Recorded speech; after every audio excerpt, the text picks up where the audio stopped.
2 years ago, a terrible conflict started. Ever since, the words October 7th are known as the savage attack by Hamas, in which over 1,000 Israelis were killed and 250 kidnapped. Hamas's attack triggered an Israeli response with unprecedented results. After 2 years, most of Gaza is in ruins. Tens of thousands are dead, and a humanitarian crisis is ongoing. Yet, did Hamas have any military goals during the October 7th attacks? Or was it just sheer terror?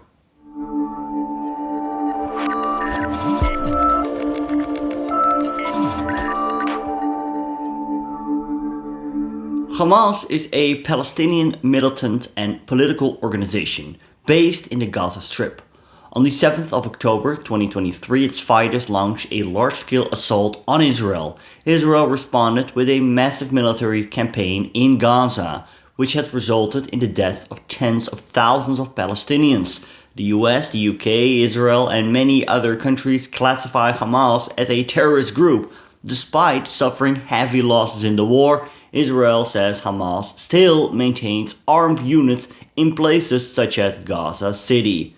Hamas was founded in 1987 as a branch of the Muslim Brotherhood. Its full name means the Islamic Resistance Movement. The group rejects Israel's existence, which it views as built on Palestinian land, and instead calls for an Islamic state spanning Gaza, the West Bank, and East Jerusalem. At times, it has indicated it would accept a temporary Palestinian state, limited to those territories, though without abandoning its claim to all of historic Palestine. Before October 7th, Hamas was believed to have about 30,000 fighters. By August 2024, Israel claimed its forces had killed over 17,000 of them, though this figure has not been independently confirmed. Hamas became Gaza's sole ruling authority in 2007, after winning Palestinian elections and then ousting its political rivals by force. This was 2 years after Israel effectively abandoned the area, dismantling all its settlements there. The October 7th assault was the deadliest attack Israel had ever faced. Around 1,200 people were killed, including more than 360 young people at a music festival. For hours, Hamas fighters struck Israeli border towns, killing residents and seizing hostages. Hamas has justified the attack as retaliation for what it calls decades of Israeli occupation, killings, and the blockade of Gaza. The conflict is very polarized, and it is interesting to look at visions on the Hamas attack on both the left and the right to shed some light on the points of views that exist. The Lebanese socialist academic and writer Gilbert Achcar has the following views on what he calls the Hamas counter-offensive. Whatever one may think of Hamas's decision to launch such a massive operation against the Israeli state, thus inevitably unleashing the Israeli government's massive murderous retaliation and inciting it to attempt to wipe Hamas and its allies from the Gaza Strip at a huge cost to civilians, the fact remains that this counteroffensive has already and undoubtedly dealt a heavy blow to the unbearable haughtiness of the Israeli racist far-right government and their belief that Israel could ever reach a normal state of coexistence with its regional environment while persecuting the Palestinian people and inflicting upon them a protracted Nakba of territorial dispossession, ethnic cleansing, and apartheid. Douglas Murray, who is more on the political right, is a British conservative political commentator and journalist.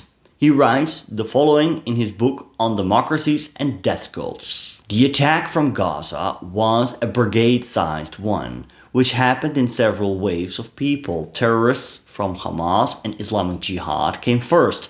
Then came the citizens of Gaza, intent on joining in the looting and killing, while Hamas, Al-Qaeda, Islamic Jihad, and others had so far not managed to be as genocidal as the Nazis. There was no doubt that they would be if they could.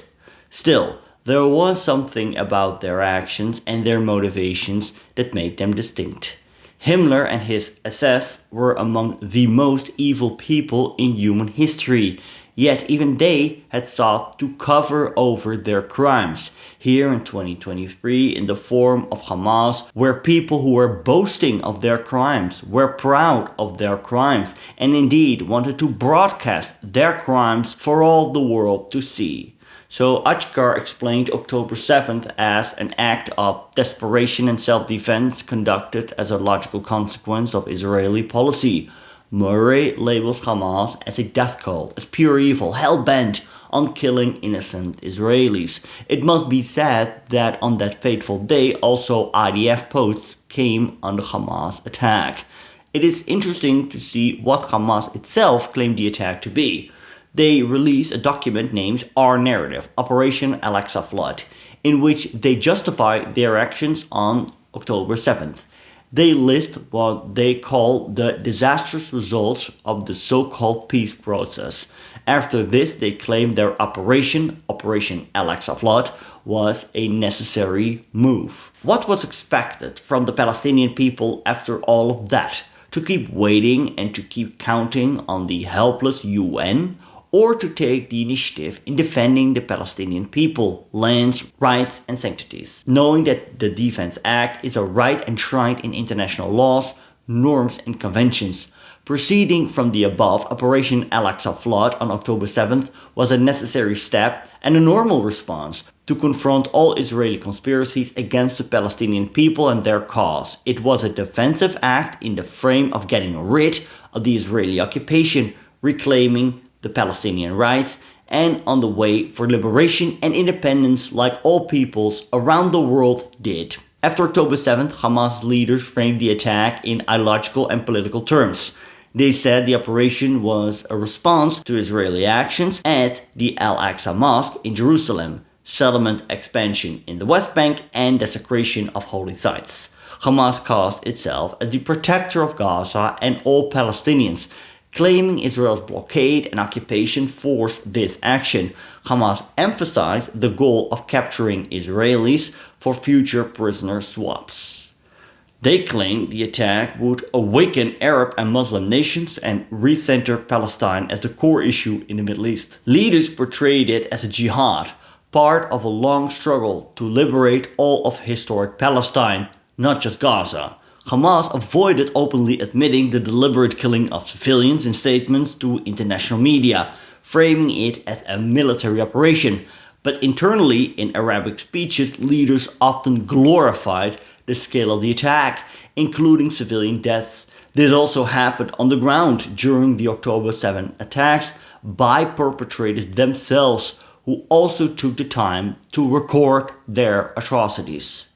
Western, Israeli, and Arab analysts see a broader mix of strategic and political motives behind Hamas's attack. Hamas likely thought Israel was distracted and vulnerable. US broker talks between Israel and Saudi Arabia were close to a breakthrough, and Hamas and Iran saw this as a threat that could leave them isolated. October 7th disrupted those talks. Hamas had been losing popularity compared to the Palestinian Authority in the West Bank and other groups like Islamic Jihad. This attack re-established Hamas as the leading resistance faction. And by capturing over 200 hostages, Hamas gained leverage that they hoped would protect Gaza from destruction and secure prisoner releases.